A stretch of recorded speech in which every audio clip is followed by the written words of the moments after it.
कनस्तर फेंक दिया जाता था, उसकी पिपिया फेंक दी जाती थी, उसको पैसे देके भी खाद्यान्न नहीं मिलता था, मिट्टी का तेल नहीं मिलता था। अब तो खैर आवश्यकता नहीं रह गई, हर घर में गैस सिलेंडर पहुंच गया। पहले खाना बनाने के लिए मिट्टी तेल था, लाइट नहीं थी तो रोशनी के लिए मिट्टी तेल की जरूरत पड़ती थी, तो वो तक मुहैया नहीं सरकारें करा पाती थी। आज डायरेक्ट बेनिफिट के जो मोदी जी ने योजनाएं शुरू की हैं, जनधन खाते खोले, सबके खातों में 42 करोड़ खाते खोले गए, उसमें 1,70,00,000 रुपया उन गरीबों ने अभी जमा 1,70,000 करोड़ रुपया गरीबों ने जमा कर रखा है, जो जनधन खातों में। इतने सरकार और बैंकों की भी इनकम बढ़ी है और उनके माध्यम से सीधे, चाहे वो प्रधानमंत्री की कोई स्कीम हो, चाहे किसान सम्मान निधि हो, चाहे वो वृद्धावस्था पेंशन हो, चाहे वो बच्चों की स्कूलों की ड्रेस जूते मोजे के पैसे हो, चाहे वो खाद्यान्न के पैसे हो, चाहे वो कृषि के किसी विभाग के पैसे हो, जितनी योजनाएं चल रही हैं वो सीधे उसके लाभार्थी के खाते में जा रही। एक पैसा कोई इसमें से नहीं खा सकता। मोदी जी ने जो 85 रुपए खाए जाते थे वो सारे रास्ते आज बंद कर दिए। आज गरीबों के पास उनका सीधा लाभ पहुंच रहा, और इसी का परिणाम है भारत सबसे तेजी से गरीबी दूर करने वाला देश बना, सबसे तेजी से विकास करने वाला देश बना। दुनिया में हमारी अर्थव्यवस्था आज 5वें नंबर की अर्थव्यवस्था बन गई है, और जैसा लोग अनुमान लगा रहे हैं कि 2030 तक हम 3रे नंबर की अर्थव्यवस्था बन जाएंगे, और इसी प्रकार हमारी प्रगति बनी रही और भारतीय जनता पार्टी की सरकार के नेतृत्व में देश बना रहा, तो जब हम आजादी के 100 साल पूरे करेंगे तो भारत दुनिया की नंबर 1 की अर्थव्यवस्था बन जाएगा, भारत विकसित राष्ट्र बन जाएगा, भारत से गरीबी देखने को भी, ढूंढने को भी नहीं मिलेगी। इस तरीके का विकसित राष्ट्र भारत बन जाएगा। इस कल्पना पर मोदी जी काम कर रहे हैं। मोदी जी आज की राजनीति पर काम नहीं करते, आज की प्लानिंग पर काम नहीं करते, वो अगले 50 सालों, अगले 100 सालों की प्लानिंग के लिए काम करते हैं। आप उदाहरण लीजिए, अभी बहुत सारे राजनीतिक दल, यहाँ तक कि कुछ हमारे सहयोगी दल थे जो आज अलग छिटक करके हमसे अलग हो गए, और उन्हें लगता कि वो प्रधानमंत्री बन जाएंगे या प्रधानमंत्री बना लेंगे। लेकिन इस देश की जनता सब समझदार है, वो सब बेहतर तरीके से समझ सकती है, और वो जानती है कि मोदी जी और योगी जी से बेहतर मुख्यमंत्री यहाँ नहीं हो सकता, वहाँ प्रधानमंत्री नहीं हो सकता। इसलिए उनके नेतृत्व में जनता एकजुट है। पिछली बार जब चुनाव हुए थे 24 दल एक मंच पर आए थे, यूपी में सपा, बसपा और लोक दल एक मंच पर आए थे। इनका वोट बैंक आप मिलाएंगे तो 70% से ज्यादा इनका वोट बैंक हो जाता था, लेकिन जब चुनाव हुआ तो 51% वोट बैंक लोकसभा के चुनाव में भारतीय जनता पार्टी को मिला और 64 सीटें भाजपा की जीती। उसके बाद में अभी चुनाव जब हुआ तो बची हुई 2 सीटें और हमारे पास आ गई। 66 सीटें भारतीय जनता पार्टी के पास है। जो समाजवादी के गढ़ थी रामपुर और आजमगढ़, आज वो भारतीय जनता पार्टी के पास लोकसभा सीटें। अभी नगर पालिका के चुनाव हुए, 17 के 17 नगर निगम में भारतीय जनता पार्टी की सरकारें बनी। पिछली बार से 2.5 गुना ज्यादा हमारी सीटें जीती हैं, चाहे वो पार्षद, सभासद और हमारे चेयरमैन, हमारे नगर पालिका अध्यक्ष, ये सभी जीते। यहाँ तक कि 5 मुस्लिम भाई हमारे चेयरमैन बने और 250 से अधिक हमारे मुस्लिम भाई पार्षद, सभासद बने। यानी कि मुस्लिमों का भी समर्थन हम लोगों को मिल रहा है। कुछ लोग बात करते हैं कि हिमाचल में आप हार गए, तो हिमाचल के ये वहाँ की लोगों की रणनीति रहती है, एक बार भाजपा को लाते हैं, एक बार कांग्रेस को लाते हैं। तो इस बार ट्रेंड कांग्रेस के पक्ष में था, वहाँ कांग्रेस की सरकार बनी। फिर भी हम बहुत अच्छी स्थिति में वहां पर है, और कुछ सीटें तो हम बहुत कम वोटों के अंतर से आ रहे हैं। अभी कर्नाटक की आप बात करेंगे, बहुत से लोग कहते हैं कि कर्नाटक में भाजपा क्यों नहीं जीती। कर्नाटक का भी यही ट्रेंड है कि वहाँ एक बार जो सरकार बनती वो दोबारा लगातार सरकार नहीं बनती। लेकिन कर्नाटक में भी हम बहुत अच्छी स्थिति में हैं, और बहुत कम सीटें जो है, करीब ऐसी 40-42 सीटें हैं जो हम 5000 से कम वोटों के अंतर से हारे हैं। और अभी कांग्रेस ने जो वहाँ सरकार बनाई है उनमें जूतम बाजार शुरू हो गई है। वहाँ मुख्यमंत्री को लेकर के लड़ाई थी। उसके बाद उनके बहुत बड़े बड़े नेता जिनके पास 25 सीटें, 28 सीटें और 15 सीटें जिताने का समर्थन है, ऐसे लोग आज उनसे अलग हो रहे हैं, उनको मंत्री नहीं बनाया गया। उसके कारण आज वो भाजपा के संपर्क में आ रहे हैं। यूपी में भी आप देखेंगे तो हमारे जो बसपा पार्टी है वो समाजवादी पार्टी के साथ मिलकर के चुनाव लड़ी थी, लेकिन आज दूसरे उनको लात मार दी। वो कहते हैं अखिलेश यादव गरीबों के नेता नहीं बन सकते। कभी जो आदमी डाइनिंग रूम और एसी से बाहर निकल के मेहनत नहीं करेगा वो गरीबों के लिए क्या काम करेगा। भाजपा 5 साल सत्ता में होते हुए जमीन पर काम करती है। हमारे देवतुल्य कार्यकर्ता घर घर जाकर लोगों की अपेक्षाओं को पूरा करते हैं, तो उनका सहयोगी दल आज उनको छोड़ गए। आज केशव देव मौर्य जो महान दल जो समाजवादी पार्टी के साथ मिलकर के लड़े थे, आज वो चाहते हैं कि भाजपा हमको अपने अलायंस के साथ जोड़ ले। आज से बहुत सारे दल यूपी में हमारे साथ आना चाहते हैं। देश में जो टीडीपी जैसा दल था वो आज हमारे साथ आना चाहता। अभी बिहार में आपने देखा कितना जंगल राज्य लागू हो गया जब से वहां पर भाजपा से अलग हुए नीतीश कुमार, जिनका नाम कभी सुशासन बाबू था, आज वो लूट खसोट और उस तरीके कानून व्यवस्था के नाम पर सवाल बन गए। आज वहां जीतनराम मांझी के बेटे थे, कल ही उन्होंने वहां से इस्तीफा दिया और आज बिहार में ये हालत है कि पूरा बिहार जल रहा है। वहां पर नकली दारू बन रही है, हजारों लोग नकली दारू पीने से, जहरीली दारू पीने से मर रहे हैं, सरकार नहीं रोक पा रही है। तमाम लॉ एंड ऑर्डर की प्रॉब्लम आ रही है, थानेदार मारे जा रहे हैं, थाना अध्यक्ष अभी पूर्णिया के गोली से उड़ा दिए गए, तमाम जगह पर खुलेआम फायरिंग होती है, लेकिन सरकार कुछ नहीं कर पाती। इतना असहाय नीतीश कुमार बन गए कि जब से राजग का साथ आया वो कुछ कर नहीं पा रहे। तो इसका भी जनता देखती है, जनता सब समझदार है और पूरे देश में आज मोदी जी के पक्ष में लहर। यूपी में आज चुनाव हो जाए तो 80 की 80 सीटें भारतीय जनता पार्टी जीतने की स्थिति में, क्योंकि जो ट्रेंड आए हैं अभी नगर पालिका के चुनाव और उपचुनाव, उनमें सभी जगह हम लोग जीते। कहीं अगर हारे हैं तो हम अपने कारण से हारे। मैनपुरी की एक सीट की बात अगर लोग करते हैं तो मैनपुरी में वहां नेताजी मुलायम सिंह जी के प्रति सहानुभूति थी, इस कारण से वो समाजवादी पार्टी वो सीट जरूर जीत गए। लेकिन आने वाले समय में हम मैनपुरी भी जीतेंगे, कन्नौज मैंने पिछली बार जीता था, बदायूं जीतेंगे, आजमगढ़ जीतेंगे। जो लोकसभा और सोनिया गांधी की जो सीट है, राहुल गांधी की तो पिछली बार अमेठी हम लोगों ने जीत थी, इस बार हम रायबरेली भी जीतने जा रहे हैं। इस प्रकार 80 की 80 सीटें यूपी में हम लोग जीत रहे हैं।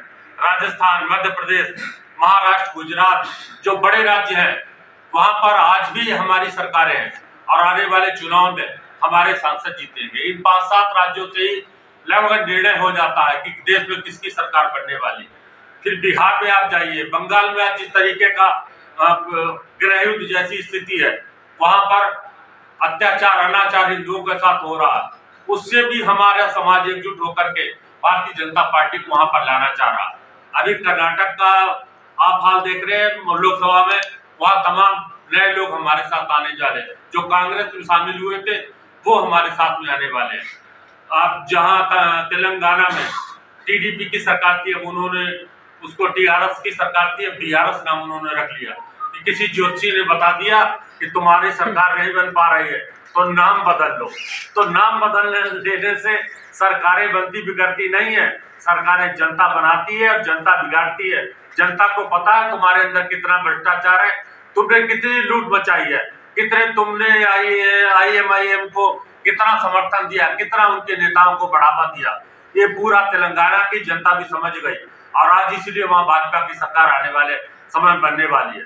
तमिलनाडु में तमाम सहयोगी हमारे साथ आ रहे हैं, आंध्रा में चंद्रबाबू नायडू जैसे सहयोगी हमारे साथ आने को तैयार है, उड़ीसा में कई सहयोगी हमारे साथ आने के लिए तैयार है, महाराष्ट्र में भी बहुत सारे सहयोगी हमारे साथ आने को तैयार है। अभी आपने देखा होगा जो राकापा पार्टी थी, वहां के मुखिया ने इस्तीफा दिया, बाद फिर अपने आप अपना इस्तीफा वापस ले लिया।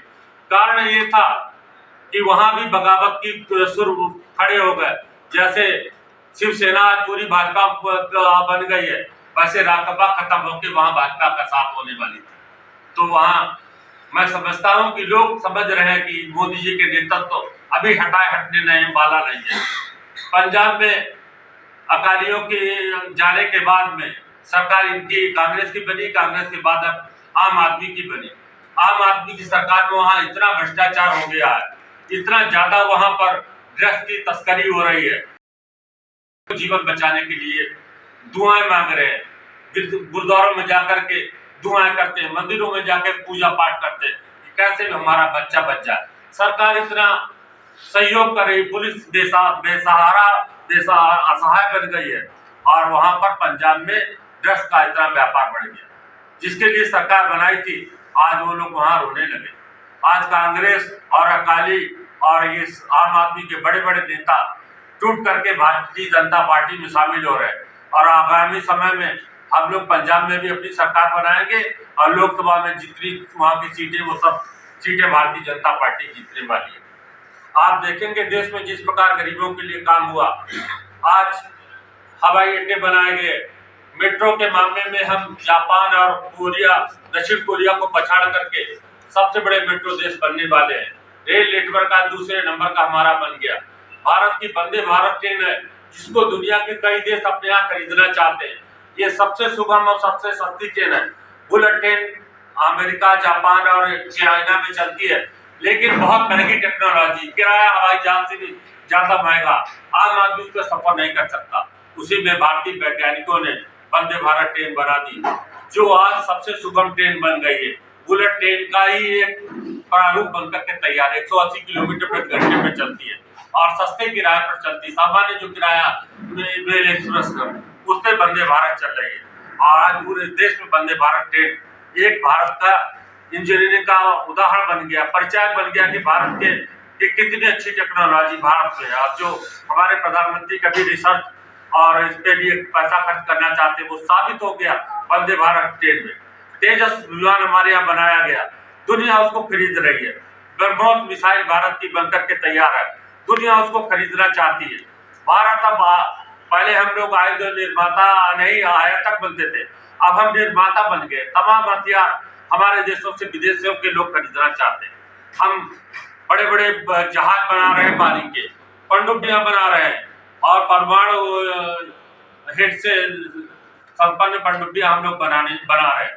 हमारे पास आधुनिक हवाई जहाज हम लोग बना रहे हैं।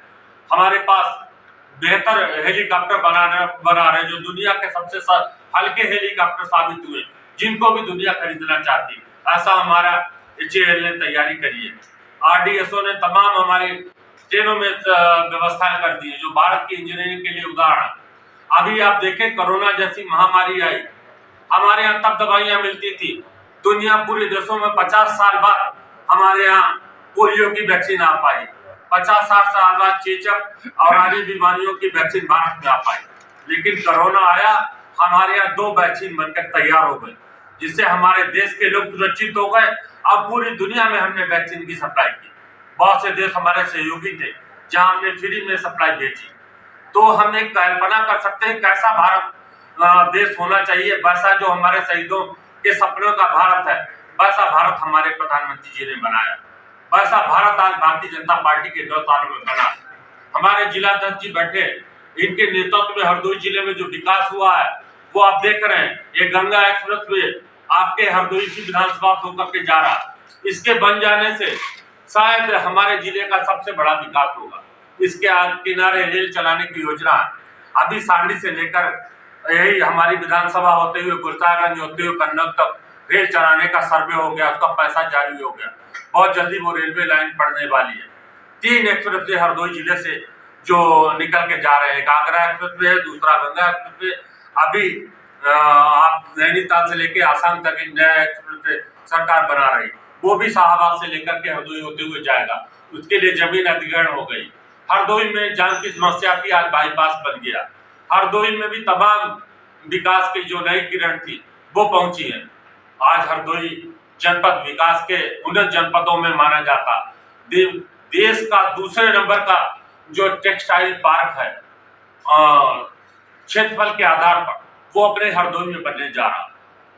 वो 201,000 हेक्टेयर जमीन उसमें हरदोई की जानी है, 200 हेक्टेयर संडी लखनऊ की जनपद की जानी है। इस टेक्सटाइल पार्क के बनने से निश्चित रूप से हरदोई विश्व के मानचित्र पर आ जाएगा। कपड़े के निर्यात में वैसे भी हम नंबर 1 है। यहाँ पर टेक्सटाइल पार्क बनने से हरदोई और आसपास के जनपदों में कितना बड़ा रोजगार का सृजन होगा, कितना बड़ा विकास होगा, इसकी आप कल्पना नहीं कर सकते।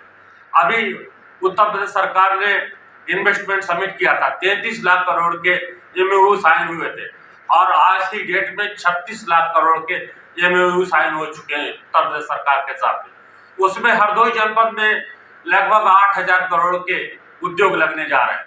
बहुत सारे उद्योग लगे। अभी संडीला में अध्यक्ष जी के नेतृत्व में जो बर्जर पेंट की दुनिया एशिया की सबसे बड़ी फैक्ट्री है, उसका शुभारंभ किया गया। अन्य बहुत सारी यहाँ पर बिबलेस कार्ड रिवॉल्वर बनने लगा है। और जो हमारा ये सॉफ्ट ड्रिंक है उसकी सबसे बड़ी फैक्ट्री हमारे यहाँ संडीला में लगी है। अन्य बहुत सारे उद्योग संडीला के औद्योगिक क्षेत्र में लगने जा रहे हैं। एक नया औद्योगिक क्षेत्र गोपुरा से हो रहा तो माधोगंज बगौली माधोगंज रोड पे नया औद्योगिक क्षेत्र बनने जा रहा। माधोगंज में एक नया औद्योगिक क्षेत्र बना। मैं भी प्रयास कर रहा हूँ समाजपुर विधानसभा में एक औद्योगिक क्षेत्र बन जाए। उसके बन जाने से यहाँ भी गंगा किनारे तमाम रोजगार बनेंगे। आप कल्पना करते थे अर्जुनपुर की पुल की, आज वो लगभग बनकर के तैयार है। ऐसे नूनखारा और रामपुर मझियारा के बच्चे गरा नदी पर पुल की मांग चल रही थी 40 सालों से, आज उसका शिलान्यास हो रहा, बहुत तेजी से काम चल रहा। समाजपुर विधानसभा में अभी आपने देखा होगा 171 सड़कें और छोटे पुल पुलियों का लोकार्पण किया गया। आज अभी 38 सड़कें हमारे यहाँ जो नाबार्ड से स्वीकृत हुई समाजपुर विधानसभा, उनके टेंडर हो गए, काम शुरू होने जा रहा।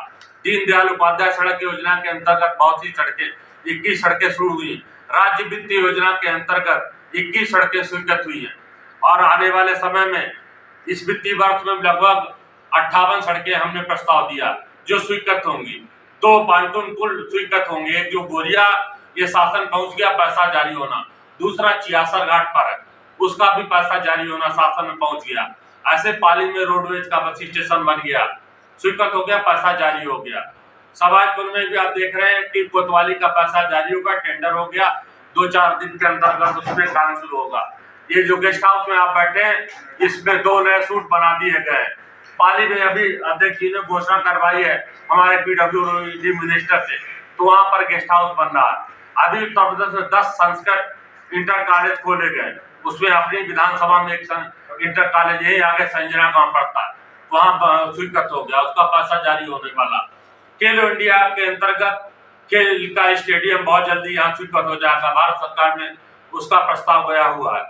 इसके अलावा जो हमारे हायर सेकेंडरी स्कूल थे, जैसे इनायतपुर था, बरखरी था, रौरा था, अर्जुनपुर था, ये 5 ऐसे इंटर हायर सेकेंडरी थे, इनको अपग्रेड करके इंटर कॉलेज को घोषित कर दिया गया। बहुत जल्द इसी वित्तीय वर्ष में इंटर कॉलेज इन पे काम शिक्षा शुरू हो जाए, शिक्षा सत्र से काम करना शुरू हो जाए।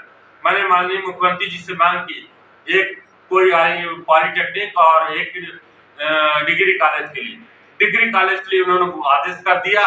और उच्च शिक्षा मंत्री जो हम योगेंद्र उपाध्याय जी हैं, उन्होंने भी आदेश कर दिया। माननीय रजनी तिवारी उसी विभाग के राज्य मंत्री अपने जिले के, उन्होंने भी आदेश कर दिया बहुत जल्दी समाजपुर विधानसभा क्षेत्र में डिग्री कॉलेज बनेगा और जो भी यहाँ क्षेत्र की जरूरतें होंगी वो पूरी कराई जाएंगी। मैंने हरपालपुर नगर पंचायत बनवाने का प्रस्ताव दिया था, कुछ कारणों से पिछली बार वो रह गया था। अब ये समाजपुर भी नगर पंचायत बनाने का प्रस्ताव दे रहा हूँ इस बार। हो सकता है ईश्वर की कृपा ही, आप सबका आशीर्वाद है तो ये सारे कार्य पूरे होंगे। और आप देखें कि चौसार में एक बड़ी सी अस्सी बन करके तैयार हो गई है, एक श्री मऊ में PSC बन गई है, 3 नई PSC मैंने और दी है, एक मुंडेर में, एक मैकपुर में और एक आपके कुंडा पार दहलिया और साबुद्दीनपुर में दी है। ये PSC इसी कार्यकाल में बनेगी। एक आयुर्वेद का अस्पताल जो आयुष है, जिसमें आयुर्वेदिक, होम्योपैथिक और यूनानी और उसके साथ साथ योग, ये बड़ा अस्पताल 25 बेड का बनेगा। समाजपुर के पास खबरिया गांव है, वहाँ उसकी जमीन चयनित हो गई है, बहुत जल्दी वो अस्पताल बनेगा।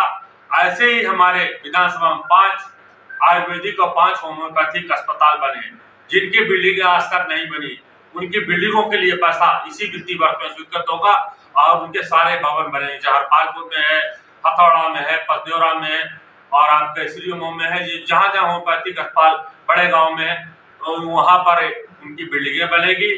पशु अस्पताल एक नया बनवाने के लिए दिया है, जो रामगंगा गंगा के बीच में बहुत सारे लोग दूध का व्यवसाय करते हैं, लेकिन वहाँ पर कोई जानवरों का अस्पताल नहीं है, तो वहाँ पर एक जानवरों का अस्पताल भी बनवाने का आदेश दिया। बाकी किसान कल्याण केंद्र आप देखें हरपालपुर में बनकर के तैयार है, पाली में बनकर के तैयार है।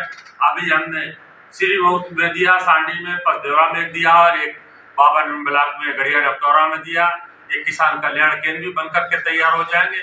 इस प्रकार हेल्थ एंड वेलनेस सेंटर लगभग 70 गांव में बन चुके हैं, बाकी और बनने जा रहे हैं, उनका प्रस्ताव है। और हमारे जो उपकेंद्र होते हैं ANM सेंटर, वो 5 नए उपकेंद्र इस विधानसभा में बनने जा रहे हैं।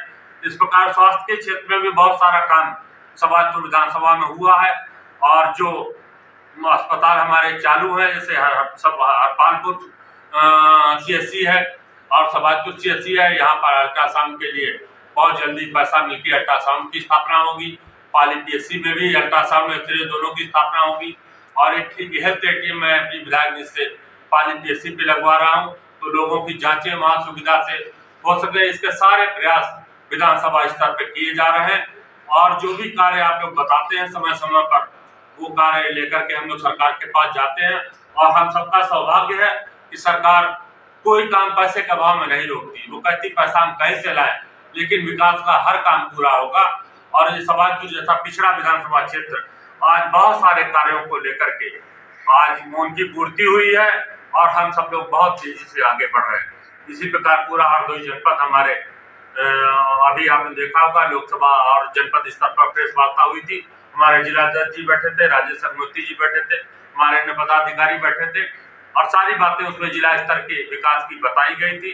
कितना विकास हरदोई जनपद में हुआ है और आगे आने वाले समय में होने जा रहा है। एक एग्रीकल्चर का जो महाविद्यालय वो स्वीकृत होने जा रहा है। अन्य रेलवे में बहुत सारे सुधार होने जा रहे हैं। हरदोई जो माल गोदाम था वो नंबर 1 का यहाँ की इनकम है रेलवे को। हम लोगों ने उसका भी प्रस्ताव रेल मंत्री को दिया। वहाँ पर पुनर्निर्माण होगा, नए प्लेटफार्म बनेंगे, वहाँ पर गोदाम बनेगा और वहाँ नया विकास बनेगा। ऐसे मंडी समिति हरदोई की जर्जर पड़ी थी वो नहीं होगी और हमारे यहाँ फल मंडी और सब्जी मंडी का भी उसमें अलग से निर्माण होगा। इसके लिए आदेश माननीय मुख्यमंत्री स्तर से हुए हैं। अपनी विधानसभा में पाली और सांडी की मंडी बन गई हैं और मंडियाँ 5 हाटपैट स्वीकृत हुई है। इनके लिए जहाँ जैसे जगह मिल जाएगी उन गांव में 5 उपकेंद्र बनवाए जाएंगे और बहुत सारे विकास कार्य चल रहे हैं। जो हमारे गांव कटान हो जाते थे नदियों के किनारे के, आज लगभग 20-25 गांवों में जियो बैग लगा करके अथवा पत्थर बोल्डर लगवा करके उन गांव को कटान से रोका गया है और वहां पर बाकायदा परियोजना स्वीकृत हो रही है। अभी आपने देखा होगा बोरिया के पास लगभग 10 किलोमीटर रामगंगा नदी ऐसे यू शेप में आ गई थी और वो करीब 8-10 गांव में कटान हो रहा था। वहां पर नदी में नया ड्रेजिंग कार्य कराया जा रहा है और नदी सीधी होकर के वो 1 किलोमीटर रह जाएगी। जो वो 10 किलोमीटर का यू टर्न बन गया था वो उसको खत्म करके नदी सीधी बहने लगेगी, तो करीब 10 गांव रामगंगा के किनारे के उनका कटान रुक जाएगा।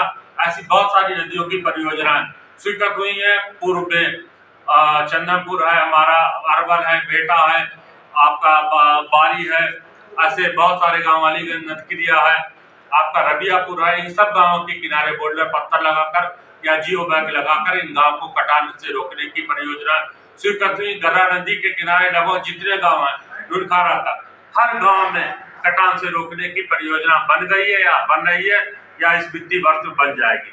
ऐसे पाली में हमारे यहाँ आपने देखा होगा गर्रा नदी पुल को छोड़ करके बहुत उधर चली गई है, तो यहाँ पर भी ड्रेजिंग कार्य स्वीकृत करा दिया है और नदी सीधी करके पुल के अंदर उसकी धारा लाई जाएगी, जिससे आसपास के जो गांव थे कटान था या खेती की खेतिया जमीन थी वो कटने से रोकी जाएगी। इस प्रकार बहुत सारे विभिन्न क्षेत्रों में विकास कार्य चल रहे हैं और आने वाले समय में बचे हुए कार्य पूरे कराए जाएंगे, भरोसा आप लोगों को देता हूँ।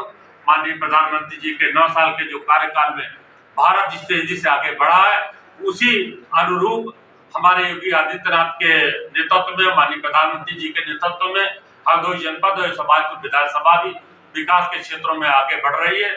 इसके लिए मैं सरकार का आभार व्यक्त करता हूँ, उत्तर प्रदेश सरकार का, केंद्र के सरकार का और अपने जिला के सभी पदाधिकारियों का बहुत बहुत आभार व्यक्त करता हूँ। आप सब मीडिया कर्मी जिस प्रकार हमें सहयोग देते हैं कि भाइयों के तरीके से मिलकर के मुझे बताते रहते हैं, मेरा मार्गदर्शन करते रहते हैं कि विधायक ये काम अभी नहीं रह गया, वो काम कब तक होगा, तो इससे भी मुझे प्रेरणा मिलती है। मैं आप सबका भी बहुत बहुत आभार व्यक्त करता हूँ कि क्षेत्र के विकास में आप सबका बहुत बहुत योगदान रहता है। पुनः आप सबका आभार व्यक्त करते हुए बात समाप्त करता हूँ। धन्यवाद। जय हिंद, जय भारत।